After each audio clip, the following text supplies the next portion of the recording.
Captain Sora Kim stood at the viewing window of the Earthship horizon. The alien planet turned slowly below, its purple oceans reflecting the light of two suns.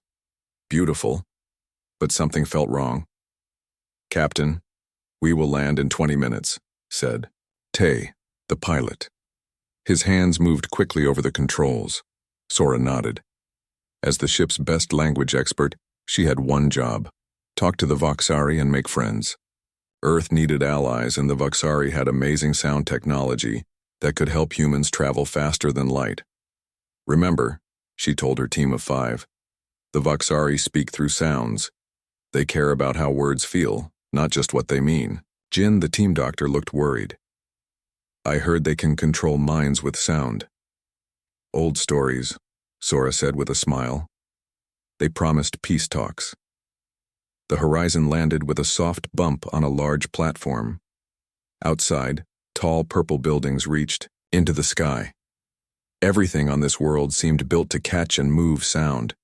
Dishes, curves, and long tubes connected buildings like giant musical instruments. A group of Voxari waited for them. They looked almost human, but their skin had a slight purple color, and their ears were much larger with many folds. Their leader stepped forward. "I am General Teak," he said in a voice that seemed to come from everywhere at once. "Welcome to Voxar." Sora felt a small pain behind her eyes when he spoke. "Strange. Thank you for having us," she answered. "I am Captain Sora Kim of Earth." General Teik's large eyes studied her throat as she spoke. "Your voice has unusual qualities, Captain." The team followed the Voxari into a huge building. Inside, walls curved in ways that made even whispers travel far. Sora noticed small devices on the walls that glowed when people spoke near them. "You will stay here," Teik said, showing them to rooms. "Tomorrow we begin talks." That night Sora couldn't sleep. The walls seemed to hum. She got up and checked her computer. The sound files she had recorded earlier played back with extra noises. Patterns, hidden under the Voxari speech. Curious, she changed the sound settings to show all frequencies. What she saw made her heart beat faster. Hidden codes. Messages that human ears couldn't hear but human brains might feel. Sora sent a quick message to Earth Command. "Possible mind control technology. Need to check more. Will update." She needed proof. In the quiet night, Sora slipped out of her room. The halls were empty as she made her way to what looked like a control room she had noticed earlier. Inside, screens showed sound waves moving through the city. One screen showed the human rooms with small waves entering through the walls. Mind control? Sora took pictures with her small camera. She was about to leave when a voice spoke. "Humans are so curious." Sora turned quickly. General Taek stood in the doorway with 4 guards. "I was just looking where you shouldn't," Taek finished. "We hoped you would be useful willingly, but this works too." Sora tried to run, but a high-pitched sound hit her, and her legs stopped working. She fell, her head spinning. "Take her to Dr. June," Taek ordered. "The others will be easier to control once their captain helps us." When Sora woke up, she was strapped to a table in a round room. Walls covered in small holes surrounded her. A woman in a white coat stood nearby, checking machines. "Where am I? Where is my team?" Sora asked, pulling at the straps. The woman looked at her without feeling. "I am Commander Mina. Your team thinks you got sick and are resting. They will be controlled soon, just like the other human ships that came before you." Sora's blood went cold. "Other ships? 3 in the last year. All now working for us. The humans on board don't even know they are controlled." A door opened, and a thin man walked in with several helpers. He had kind-looking eyes that didn't match his cold voice. "I am Dr. June," he said. "You have a very special voice, Captain Kim. When we studied your speech, we found rare patterns. You can make sounds that most humans cannot." "What do you want?" Sora asked, trying to keep her voice steady. "Our sonic weapons can break ships and small bases," Taek said, walking into the room. "But we want to break planets. Your voice has a natural pattern that could make our weapons much stronger. We will take that pattern from you." "I won't help you," Sora said. Tyke laughed. You don't need to be willing. He nodded to Dr. June, who pressed buttons on a control panel. The holes in the walls began to glow. A low hum filled the room, and Sora felt pressure in her head like it might split open. This is only the beginning, Mina said. The pain will get much worse. Days passed in a blur of agony. They used sound to torture her, breaking her down bit by bit. Different tones caused different pains. Some made her muscles spasm, others felt like fire in her veins. All the while, machines recorded how her vocal cords responded. During one session, a young Voxari assistant looked at her with pity. When the others left for a break, he whispered, I am Duri. What they're doing is wrong. Our ancestors used sound to create and heal, not destroy. Sora could barely speak. Help. Me? I can't yet, Duri said quickly. But I'm recording what they do to you. Others need to know. He had to leave as the others returned. Days turned into weeks. Sometimes they forced her to sing or scream, recording everything. They injected her with liquids that made her throat burn and change. On the worst days, they put her in what they called the resonance chamber, where sounds bounced from all directions, tearing through her body like knives. Through it all, Sora refused to give them what they wanted, the special tones they needed for their weapons. One day, Dr. June looked frustrated. Her body is failing, but she still resists the final vocal pattern. Then get what we can and dispose of her, General Tyke ordered. The tests on her team are working better anyway. June nodded to Mina. Maximum level. We'll extract what we can before she breaks completely. The sound that filled the room then was beyond pain. Sora felt her eardrums burst. Blood ran from her nose and ears. Her vocal cords tore as her body convulsed. In her last moments of consciousness, she heard alarms blaring. She's dying, someone shouted. Get the data first, Tech ordered coldly. Darkness took her as the machines flatlined. Her last thought was of Earth, and how she had failed to warn them.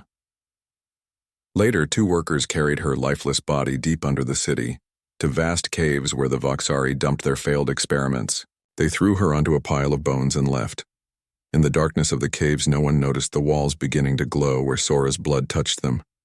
No one heard the faint hum that started to build, resonating with something deep within the planet itself. Sora Kim was dead, but something else was just beginning to wake up. Darkness, silence. These were the first things Sora noticed. Then came the pain, or the memory of pain. Had she died? She couldn't feel her body anymore. She couldn't hear her heartbeat or feel herself breathe, yet somehow she was still aware. Deep, beneath the Voxari city, in ancient caves where failed experiments were left to rot, something strange was happening. The walls of the cave glowed with a soft blue light where Sora's blood had touched them. The light spread slowly, following the pattern of where her body lay. The caves were not natural. Long ago, the first Voxari had built them as a place to study the purest sounds. They had filled the walls with living crystals that could capture and hold sound waves. Over thousands of years, the crystals had grown and changed. They had become something more than just rock. They were alive in their own way. As Sora's blood soaked into the crystal floor, the ancient technology woke up. It sensed the unique patterns in her cells, the same patterns that had made her voice special. The crystals began to hum with a low sound that grew stronger by the hour. 3 days after her body had been thrown away, the crystals had completely covered Sora. They grew through her, replacing damaged tissues, rebuilding her broken form. The crystals followed the memory of her body but made it better, stronger. Where her vocal cords had been torn apart, the crystals built something new, something that was part human, part crystal, and part pure sound. On the 4th day, Sora's eyes opened. They were not human eyes anymore. They glowed with the same blue light as the crystals around her. What happened? She tried to say, but what came out was not a voice. It was music, pure tones that made the crystals around her vibrate and answer. Sora sat up slowly, looking at her hands. Her skin was still there, but beneath it, she could see blue crystal lines following her veins. When she touched her throat, she felt hard edges where soft flesh should be. A voice seemed to come from all around her, not in words but in feelings and images. The cave itself was speaking to her. No, not the cave, the ancient technology inside it. It had saved her, changed. The crystal voice showed her pictures of the past. The first Voxari had been artists and healers who used sound to help and create. They had built these caves as a place to study the deepest sounds of the universe. But over time, their children had forgotten. They had turned sound into a weapon. Why, me? Sora asked with her new voice. The answer came as a feeling. Her voice had been special even before. The torture had changed it further, and her death, right here in these caves, had created the perfect chance for the ancient technology to save her. Sora stood up, feeling strange in her new body. She was lighter, stronger, and she could feel the sounds around her in a way she never could before. Even the tiny sounds of dust falling or air moving made small ripples she could sense. She needed to understand what she had become. Sora walked deeper into the caves, following the soft glow of the crystals. The tunnels went on for miles under the city. In some places, huge crystal chambers opened up, their walls shaped to catch and bounce sound in perfect patterns. In the largest chamber, Sora found a pool of glowing blue liquid. When she looked into it, she saw her reflection for the first time since her change. Her face was still her own, but her eyes glowed blue. Her skin had a slight crystal sheen, and when she opened her mouth, she saw that her vocal cords had been replaced by what looked like crystal strings glowing with inner light. "What can I do now?" she asked the cave. In answer, the ancient technology showed her how to use her new voice. Sora took a deep breath and sang a single note. The sound was beautiful, pure and perfect. It bounced off the walls of the chamber, growing stronger instead of weaker. She sang another note and another. The sounds began to take shape in the air, becoming visible as patterns of light.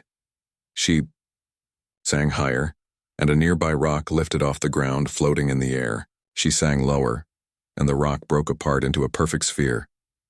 She could control matter with her voice. For days, Sora stayed in the caves, learning from the ancient technology. She learned to make her voice soft enough that only she could hear. She learned to focus it into a beam that could cut through metal. She learned to heal with it, to move things, to create illusions.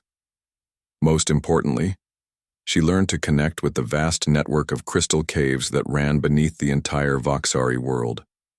Through them, she could hear what was happening in the city above. She heard General Tyke talking about a new weapon, a weapon that could destroy planets, a weapon they would use against Earth. "They think I gave them what they needed," Sora whispered to the caves. "Did I? Did they get what they wanted from me before I died?" The cave showed her, yes and no. They had learned from her voice, but they didn't understand what they had found. They were trying to copy her patterns, but they were making mistakes. Dangerous mistakes. Sora needed to stop them. But how? She was just one person, even with her new powers. Then she heard something else through the crystal network. A voice she recognized. Duri, the young Voxari who had shown her kindness. He was talking to someone. "It's wrong," he was saying. "The generals have gone too far. First they torture the human until she dies. Now they plan to attack her world. This isn't what our ancestors wanted sound to be." Another voice answered. "There are others who feel the same, Duri. We remember the old ways. We have been hiding, waiting for the right time." Sora focused her hearing. There were others? Voxari who didn't agree with General Tyke? "We need to act soon," Duri said. "They plan to test the weapon in 3 days. We are too few," the other voice said. It belonged to a female Voxari named Hana. "We need a miracle." Sora smiled. Perhaps she could be that miracle. Using her new voice, she sent a soft message through the crystal network, focusing it so only Duri and Hana could hear. "If you seek a miracle, come to the old caves beneath the city. Follow the blue glow. Above her, she felt their surprise, their fear, their hope. Sora stood up, her new body glowing softly in the darkness of the cave. She was no longer just human. She was something new, something powerful enough to face those who had killed her. But first she needed allies, and maybe, just maybe, she could help the Voxari remember what they were meant to be. Duri walked through the dark tunnel, his hand touching the wall to guide him. Behind him came Hana, an older Voxari woman with wise eyes and gentle hands. They had followed the strange blue glow deep under the city, far from where anyone went anymore. "Are you sure about this?" Hana whispered. "The voice we heard, it wasn't normal." "I'm sure," Duri said. "Something called to us, and we need help if we want to stop the generals." The tunnel opened into a large cave. Blue crystals covered the walls, giving off enough light to see. In the center of the cave stood a figure that made them both freeze. It looked like the human captain, Sora Kim.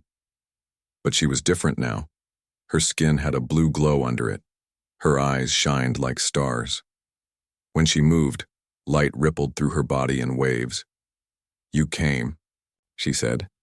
Her voice was like music, each word a perfect note. Duri stepped forward. "Captain Kim, but you died. I saw you die." "I did die," Sora said, "but the caves brought me back. They changed me."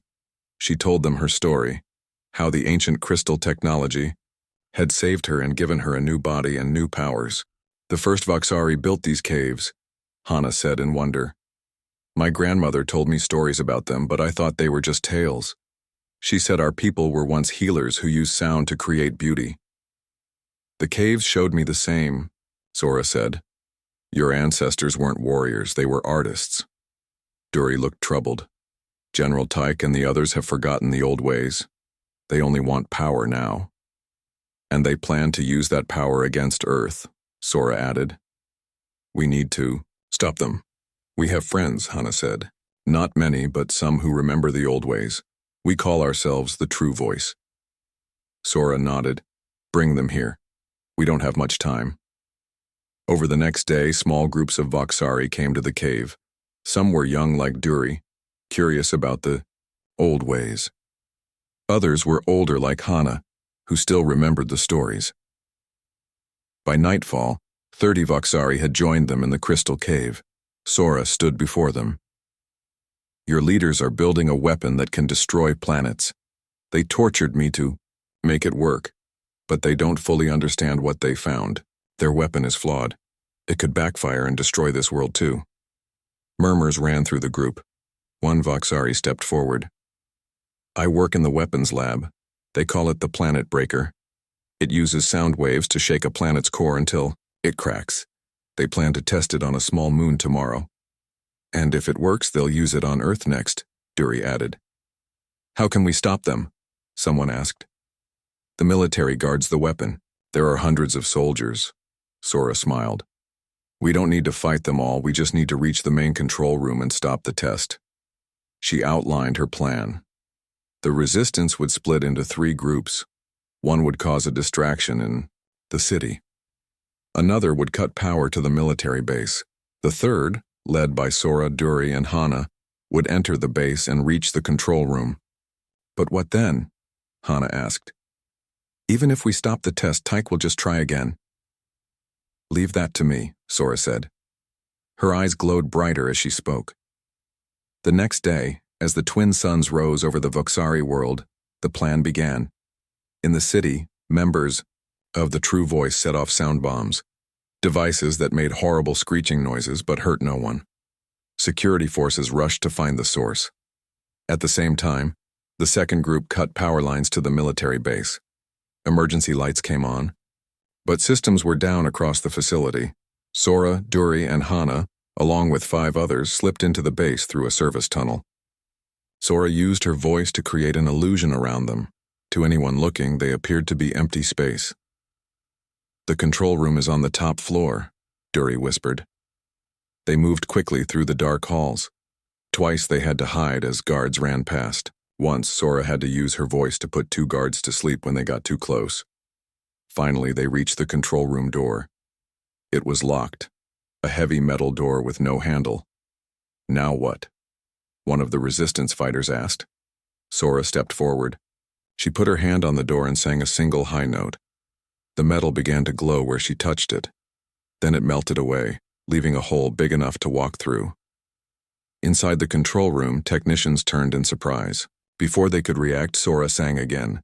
The sound washed over them like a wave and they fell asleep at their stations.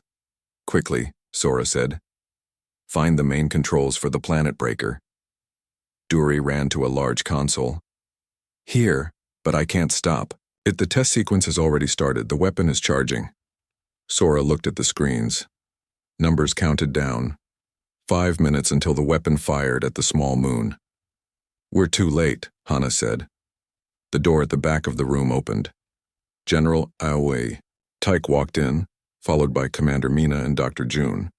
They stopped when they saw the intruders. You, Tyke said, staring at Sora. How is this possible? You killed me, Sora said simply. But I came back. Tyke pulled out a weapon, a small device that looked like a flute. Sound disruptor. It will tear you apart, whatever you are now. He blew into the device. A horrible screech filled the room. The resistance fighters covered their ears in pain. Hana fell to her knees. But Sora stood tall. The sound washed over her but couldn't hurt her anymore. She opened her mouth and sang back. Her voice met Tyke's weapon in the air. The two sounds fought like visible waves of light. But Sora's voice was stronger. It pushed back against Tyke's weapon until the device cracked and broke in his hand. Impossible, he shouted. Sora turned to the main console. Duri, get your people out of here. What are you going to do? Duri asked. What I was changed to do, Sora answered. Now go. Duri helped Hana up and led the others out. Only Sora remained. With the 3 Voxari leaders, Commander Mina reached for another weapon, but Dr. June stopped her. Wait, look at her. Look what we created. Sora placed her hands on the main console. The crystal lines under her skin glowed brighter. She began to sing.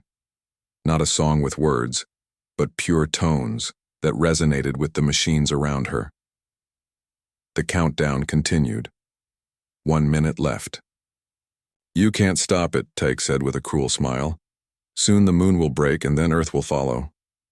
I'm not trying to stop it, Sora said between notes. I'm changing its target. The screen showed the weapon turning, aiming not at the moon but at a point in empty space. What are you doing? Mina demanded. Sora didn't answer. She just kept singing, her voice growing louder, filling the room with blue light. 30 seconds left. Kill her, Tyke ordered. Mina raised her weapon, but before she could fire, Dr. June knocked it from her hand. No, June said. I've seen enough death. Enough torture. This ends now. The countdown reached 0. The planet breaker fired, sending a massive sound wave into space, harmlessly away from any world. Sora turned to face the 3 Voxari leaders, her eyes glowing like blue stars, her voice ready to change everything. In the control room, alarms blared. Red lights flashed on every screen. The planet breaker had fired into empty space, but the weapon was damaged. Power surged through the systems in dangerous ways. What have you done? General Tyke shouted at Sora. His face was twisted with anger. I sent your test shot into empty space, Sora said calmly. No planets will die today. Commander Mina looked at the screens. The weapon is overheating. It could explode. Good, Sora said. It should never have been built. General Tyke pulled out another weapon, a small gun. You ruined everything. We could have ruled the galaxy. Before he could fire, Dr. June pushed his arm away. Stop. Look what we've become, Tyke. We used to be healers. Now we torture and kill. Tyke hit June hard, knocking him to the floor. You've gone soft, Doctor. If this thing that was once human can be destroyed, we can still save the weapon. Aimed at Sora again. This time he fired. The energy bolt shot toward Sora, but before it hit her, she sang a single perfect note. The sound created a shield of blue light that stopped the bolt in midair. You don't understand what you did to me, Sora said. Her voice was both sad and powerful. You broke me, but the caves remade me. I am what your ancestors meant sound to be, she sang again. This time the sound wrapped around Tyke's gun. The weapon shook, then broke apart in his hand. Mina tried to run for the door, but Sora's voice caught her too. She froze in place, unable to move. I could kill you both, Sora said. Like you killed me. But that's not why I came back. The alarms grew louder. On the screens, warning messages flashed. Core meltdown imminent, evacuate. The weapon is going to explode, Dr. June said, getting up from the floor. The whole base will be destroyed. We need to get everyone out. Sora nodded. Help Duri and Hana evacuate the base. I'll deal with these two and the weapon. June hesitated, then ran from the room to help with the evacuation. Sora turned back to Tyke and Mina. Your weapon is breaking apart. Soon it will explode with enough force to destroy half the city. Then we'll all die, Tyke said with a cold smile. Even you, whatever you've become. No, Sora said. I won't let more people die because of your mistakes. She walked to the main console and placed her hands on it. As she touched the machine, the crystal lines under her skin connected with the technology. She could feel the power of the planet. Breaker, a twisted version of the sound technology that had saved her. Sora began to sing. This was not like any song she had sung before. It used every part of her new voice. Tones so high no normal ear could hear them. Notes so low they could shake buildings and everything in between. Her song reached into the failing systems of the planet Breaker. She could feel the energy building. Inside it, wild and dangerous. The weapon had been built to break planets, but now it was breaking itself. What are you doing? Mina asked, fear in her voice. Containing the explosion, Sora answered between notes. Redirecting the energy. As she sang, the blue glow from her body spread into the machines around her. The crystal caves far below sensed what was happening and joined her song. Together, they created a network that could channel the weapon's energy. The countdown on the screens changed. 30 seconds until explosion. Sora's voice grew stronger. The walls of the control room began to crack as her song reshaped the very air inside it. 1 second. General Tyke tried to run, but Sora's voice held him in place. You tortured me, she said to him. You killed me. Now you will see what my voice can really do. 10 seconds. The blue light filled the entire room now. It poured from Sora's eyes and mouth as she sang. Her body seemed to be made of pure sound and light. Seconds. Please, Mina begged. Don't let us die. You won't die, Sora said, but you will change. The explosion came, but instead of fire and destruction, there was light. Pure blue light that filled the room, then the building, then spread out across the city. But the light didn't destroy. Instead, it carried Sora's song to every corner of the Voxari world. As her voice reached the people, they stopped and listened. In her song, they heard the truth about their past as healers and artists, about what their leaders had done, about the torture and the lies. In the crystal caves below, the members of the True Voice felt Sora's song in their bodies. They added their voices to hers, strengthening it, spreading it further. The song lasted for an hour. When it finally ended, the Voxari world was silent for the first time in years. The constant hum of weapons and war machines had stopped. In the control room, Sora stood over the fallen forms of General Tyke and Commander Mina. They were alive but changed. The part of their brains that had wanted power and control had been rewired by her voice. They would never hurt anyone again. Duri ran into the room, followed by Hana and Dr. June.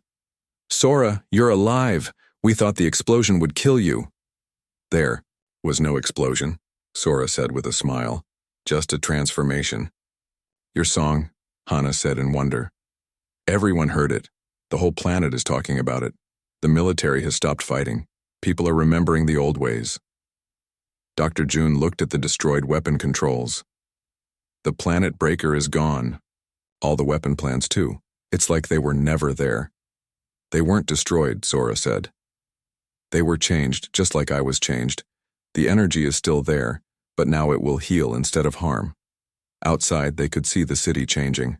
The harsh military buildings were softening as the crystal technology spread through them, reshaping them into beautiful forms that would make music when the wind blew.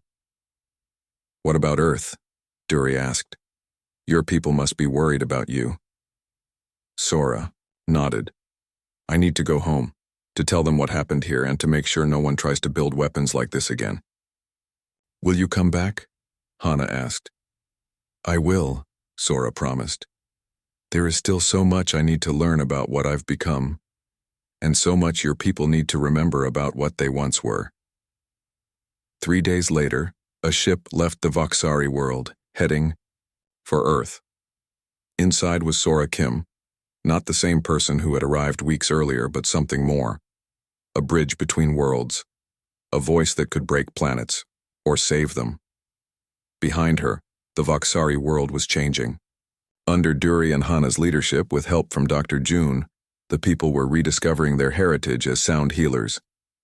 And deep below the surface, the crystal caves hummed with new life, ready to teach anyone who would listen about the true power of sound, not to destroy, but to create.